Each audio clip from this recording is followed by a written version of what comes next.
Hello students, आज हम लोग प्रश्नावली 3.1 जो रैखिक समीकरण युग्म है उसमें जो पहली प्रश्नावली है उसके ऊपर अध्ययन करेंगे। इससे पहले हम लोग जो दो चर वाले रैखिक समीकरण हैं उसमें ये चैप्टर आपको फर्स्ट इसके बारे में मैंने आपको जानकारी दे दी थी कि किस प्रकार से जो रैखिक समीकरण होते हैं वो क्या होते हैं और कैसे रैखिक समीकरण युग्म को बनाया जाता है। और यहाँ पर आप लोग देख रहे होंगे रैखिक समीकरण युग्म का एक व्यापक रूप है जिसमें दो समीकरण दी गई हैं।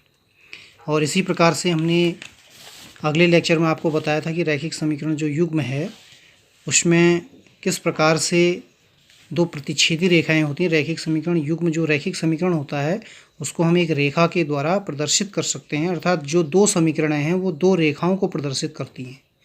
तो इस प्रकार से हम दो रेखाओं को इसके द्वारा प्रदर्शित कर सकते हैं। अब ये दो रेखाएं जिनको हम प्रदर्शित ग्राफ में करेंगे वो एक दूसरे को काट भी सकती हैं, वो एक दूसरे के समांतर भी हो सकती हैं और वे एक दूसरे के संपाती भी हो सकती हैं, अर्थात एक के ऊपर एक भी हो सकती हैं। तो ये हम समीकरण जो हमारे पास रैखिक समीकरण युग्म है उसको बीजगणितीय विधि के रूप में लिखकर या फिर उसका हम ग्राफीय रूप का प्रेजेंटेशन करके पता कर सकते हैं कि दोनों रैखिक समीकरण प्रतिच्छेदी हैं, समांतर हैं या संपाती हैं। तो जैसे इसमें आप जैसे देखेंगे a1/a2 यहाँ पर जो गुणांक हैं a1 b1 c1 a2 b2 c2 जो गुणांक हैं, यदि हम इसको कंपेयर करेंगे तो यहाँ पर आप देखेंगे यदि a1/a2 का हम रेशियो निकालेंगे और b1/b2 का रेशियो निकालेंगे, ये अगर एक दूसरे के बराबर नहीं होंगे तो इसका मतलब है कि ये दोनों रेखाएं एक दूसरे के प्रतिच्छेदी होंगी। और यही चीज़ हम ग्राफ के द्वारा भी ज्ञात कर सकते हैं कि प्रतिच्छेदी हैं कि नहीं। दूसरा है यदि समांतर का अगर आपको चेक करना है कि दोनों रेखाएं समांतर हैं या नहीं, तो उस कंडीशन में क्या होना चाहिए, a1/a2 का जो रेशियो है अर्थात x के आगे जो a1 a2 हैं इनका रेशियो जो y के आगे जो गुणांक हैं उनके रेशियो के यदि बराबर हैं लेकिन जो आपका अचर है c1/c उसके बराबर अगर नहीं है तो इसका मतलब है कि दोनों जो रेखाएं हैं वह एक दूसरे के समांतर हो जाएंगी। तीसरी कंडीशन है यदि तीन के तीन रेशियोज बराबर हो जाएं, a1/a2 b1/b2 c1 c2, अर्थात दोनों रेखाएं जो है एक ही रेखा को प्रदर्शित करेंगे अर्थात एक दूसरे के ऊपर संपाती हो जाएंगी। तो कंडीशन क्या होती है कि जब ये जो पहली कंडीशन है इसमें दोनों रेखाएं एक दूसरे को वास्तविक रूप से काट रही हैं और जहां पर ये काट रही हैं वह बिंदु का निर्देशांक, अगर हम इसके निर्देशांक को ज्ञात कर लें, वही जो है इन दोनों रैखिक समीकरण युग्म का हल होता है। तो हम ये कह सकते हैं कि यदि ये वाली कंडीशन आएगी जो फर्स्ट कंडीशन है तो इन दोनों रैखिक समीकरण युग्म का हल होगा, अर्थात उसका आंसर आएगा। अगर हम उसको हल करेंगे तो इसको हम संगत रैखिक समीकरण युग्म की भी कहते हैं। लेकिन दूसरी जो दो कंडीशनें हैं इन दोनों कंडीशंस में ये दोनों रेखाएं एक दूसरे को प्रतिच्छेदित नहीं कर रही हैं। अब ये प्रतिच्छेदित कर रही है लेकिन ये अनंत बिंदु इसके जगहों पर प्रतिच्छेदित कर रही है। जो भी आप बिंदु लें हर जगह पर प्रतिच्छेदित, तो अनंत आंसर आ जाएंगे इसके, बहुत जितने आप उत्तर चाहें उतने आंसर इसके हो जाएंगे। और इसमें जो है ये काट नहीं रही है, इसलिए ये दोनों जो कंडीशंस हैं ये दोनों असंगत, इसको हम मानते हैं कि ये दोनों जो आंसर हैं ये दोनों असंगत हैं। तो जो हमारे पास रैखिक समीकरण युग्म जो संगत होगा, जो सही रैखिक समीकरण युग्म है जिसका हम हल कर सकते हैं, वो ये वाली कंडीशन है a1/a2 does not equal to b1/b2। यह इस शर्त के लागू होने पर ही हम रैखिक समीकरण युग्म का हल कर सकते हैं। अब आज के लेक्चर में हम पढ़ने वाले हैं कि रैखिक समीकरण युग्म को हमारे पास कोई सवाल है, हम रैखिक समीकरण युग्म का उसका बीजगणितीय रूप और उसको हम ग्राफीय विधि में दिखाना चाहते हैं। तो यहाँ पर प्रश्नावली 3.1 में आप लोग देखेंगे जो पहला प्रश्न मैं यहाँ पर ले रहा हूँ और इसमें आप लोग के बहुत उदाहरण भी हैं और अन्य प्रश्न भी हैं, तो आप उन उदाहरणों तथा अन्य प्रश्नों को करके भी इसको और अभ्यास इसका कर सकते हैं। तो जो पहला प्रश्न है वो है, आफताब अपनी पुत्री से कहता है कि 7 वर्ष पूर्व मैं तुमसे 7 गुनी आयु का था, अब से 3 वर्ष बाद मैं तुमसे केवल 3 गुनी आयु का रह जाऊंगा। इस स्थिति को बीजगणितीय एवं ग्राफीय विधि में व्यक्त कीजिए। सवाल ये, तो सवाल को आपने बहुत ध्यान से पढ़ना है।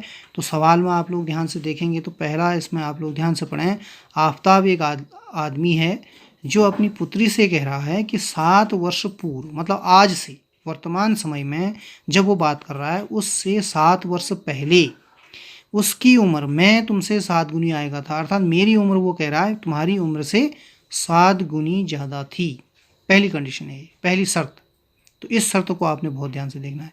फिर उसके बाद एक शर्त और है, अब से 3 वर्ष बाद मैं तुमसे केवल 3 गुनी आयु का रह जाऊंगा। एक शर्त ये है, अर्थात हमारे पास 2 शर्तें हैं और दोनों शर्तों से 2 समीकरणें बनेंगी। पहली शर्त से एक समीकरण बनेगी और दूसरी शर्त से भी एक समीकरण बनेगी। इन 2 समीकरण जब ये बन जाएंगे तो ये रैखिक समीकरण युग्म बन जाएंगे। उसको हम ग्राफी विधि से या फिर किसी और विधि से हम उसको हल कर सकते हैं। तो यहाँ पर सबसे पहला काम तो है कि हमारी जो ये आपका जो सवाल है इसको बीजगणितीय रूप में लिखना है। तो यहाँ पर जो अननोन चीज़ है, जो हमें पता नहीं है, जो अज्ञात चीज़ है, वो तो है एक आफताब की उम्र हमें पता नहीं है, दूसरा उसकी जो पुत्री है उसकी उम्र पता नहीं है। तो हम सबसे पहले मान लेंगे कि माना जो आफताब की वर्तमान आयु है वह x है और उसकी उसकी पुत्री की जो आयु है वह y वर्ष है। ये हमने मान लिया। अब पहली कंडीशन के अनुसार 7 वर्ष पहले आफताब की उम्र कितनी हो जाएगी? जैसे अभी माना उसकी उम्र 40 साल है, तो 7 वर्ष पहले कितनी हो जाएगी? 7 वर्ष पहले 33 साल हो जाएगी। 33 7 उसमें से माइनस करेंगे तो अभी अगर उसकी x है तो 7 वर्ष पहले का मतलब है x माइनस 7। पहले की उम्र अगर आपको निकालना है तो हम उसमें से माइनस करते हैं क्योंकि कम करना पड़ता है हमको। अगर बाद की उम्र की अगर कहीं पर चर्चा होगी तो हम उसमें प्लस करेंगे क्योंकि व्यवहारिक है। यदि हमें पहले की उम्र निकालनी होती है तो हम क्या करते हैं, उसमें से माइनस घटाते हैं। यदि बाद की उम्र आपको करनी है तो प्लस। तो ये व्यवहारिक चीज़ है, तो इसको आप समझ सकते हैं। तो यहाँ पर हमने 7 वर्ष पहले आफताब की उम्र भी 7 साल कम कर दिया और उसकी पुत्री की जो आयु है उसको भी 7 वर्ष हमने कम कर दिया है।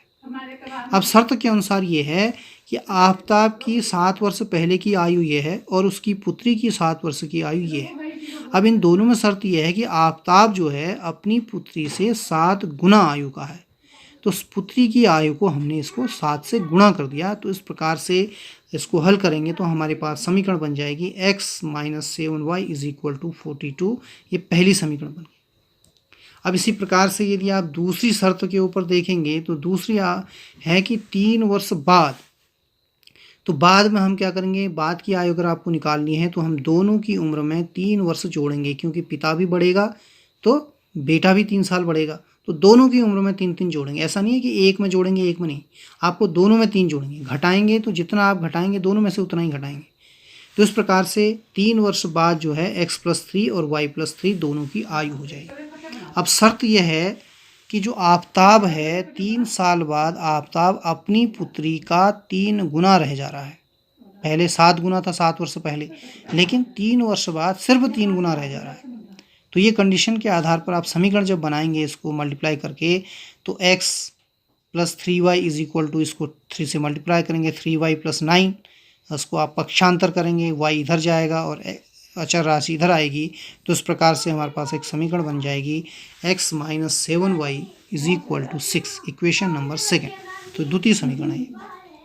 तो अब पहली समीकरण और 2 समीकरण हमने इनको बीजगणितीय रूप में लिख दिया है।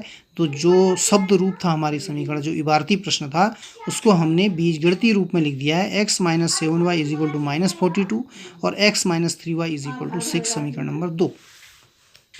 अब अगर हम इसको ग्राफी रूप में इसका दिखाना चाहें तो ग्राफी रूप में आप लोग देखेंगे, ग्राफी रूप में दिखाने के लिए ये हमने कक्षा 9 में भी हमने देखा था कि ये मान लीजिए यहाँ पर हमारे पास 2 रैखिक समीकरण युग्म हैं और 2 रैखिक समीकरण युग्म को ग्राफी रूप में देखने के लिए कम से कम एक, क्योंकि ये रैखिक समीकरण है और रैखिक समीकरण आप लोग जानते हैं कि रैखिक समीकरण का मतलब ये एक रेखा को प्रदर्शित करता है।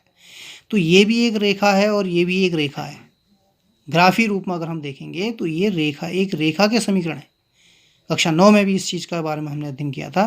तो रेखा को दिखाने के लिए हम जानते हैं किसी भी रेखा को खींचने के लिए हमें कम से कम 2 बिंदुओं की आवश्यकता होती है। एक रेखा अगर हमको निकालनी है तो एक रेखा से 2 बिंदुओं की आवश्यकता होती है। इन 2 बिंदुओं से होकर अगर हम खींचेंगे तो एक रेखा मिलेगी। तो अर्थात इस समीकरण के भी हमें 2 हल चाहिए और इस समीकरण के भी हमें 2 हल चाहिए। अब 2 हल ज्ञात करने के लिए ये हम कक्षा 9 में पढ़ चुके हैं कि इस समीकरण को अगर हमें 2 हल ज्ञात करने हैं तो पहले x की हम कोई भी स्वच्छ मान हम ले लेंगे अपनी तरफ से, स्वेच्छा से जो आप मान रखना चाहें, लेकिन मान ऐसे रखने चाहिए जिससे कि उत्तर जो है कोशिश ये करें कि पूर्णांक में उत्तर आए। तो यहाँ पर जैसे x minus 7y is equal to -42 है तो x तो ये स्वेच्छा चर है, ये हम अपने मन से कुछ भी रख सकते हैं।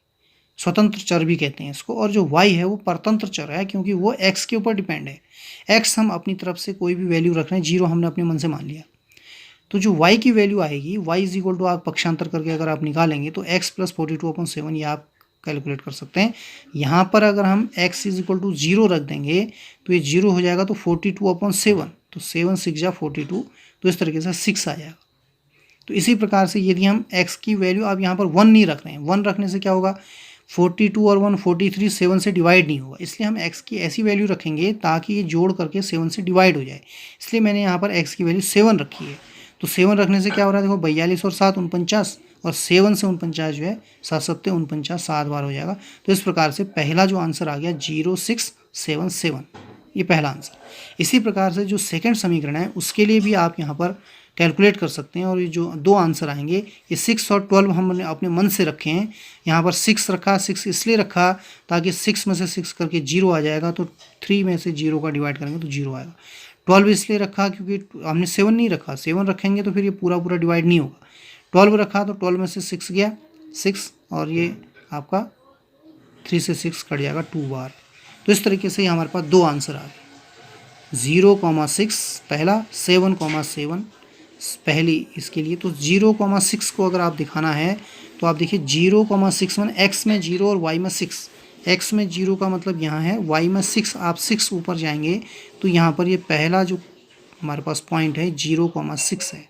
उसके बाद 7,7 का मतलब है यहाँ पर आप 7 जाएंगे, ये पॉइंट 7 है, इसके ऊपर 7, ठीक इसी इसके ऊपर से आप 7 गिनेंगे, 1 2 3 4 5 6 7, तो ये 7 के ठीक सीध में आएगा, तो ये 7,7 है।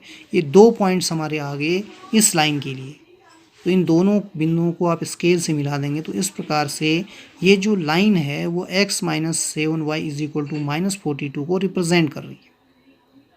इसी प्रकार से 6,0 अगर आपको दिखाना है तो यहाँ पर आप 6 जाइए, और 0 का मतलब इसी x अक्ष पर है, तो ये 6,0 हो जाएगा। और 12,2 का मतलब आप 12 ऐसे x में जाइए, 2 ऊपर जाइए, तो ये है 12,2, 12,2, इस प्रकार इन दोनों बिंदुओं को मिलाते हुए एक रेखा खींचेंगे, तो ये रेखा इस प्रकार से आएगी। आप लोग देखेंगे कि इस रेखा को यदि हम आगे को इस प्रकार से सीधे बढ़ाते जाएंगे और इस रेखा को आगे की ओर बढ़ाएंगे, तो ये देखिए कहीं ना कहीं ये कटेगी, क्योंकि ये एक दूसरे को क्या हो रहा है, मिल रही हैं कहीं। तो इसका मतलब है इसका आंसर हमारे पास ये प्रतिच्छेदी रेखाएं, ये दोनों रेखाएं जो हैं वो प्रतिच्छेदी हैं, अर्थात इन दोनों का समीकरण का कोई ना कोई हल हमें प्राप्त होगा। तो इस प्रकार से हम अन्य जो सवाल हैं उनको भी इसी प्रकार से उसका गणितीय रूप भी, बीजगणितीय रूप भी और उसका ग्राफी रूप भी हम निकाल सकते हैं। जब ये हमारे पास बीजगणितीय रूप और ग्राफी रूप आ जाएगा तो ग्राफी रूप में जिस बिंदु पर वो एक दूसरे को प्रतिच्छेदित करेंगे उसके निर्देशांक हम लोग निकालेंगे, वही निर्देशांक उसके हल हो जाएंगे। तो ग्राफी विधि से भी हल कर सकते हैं।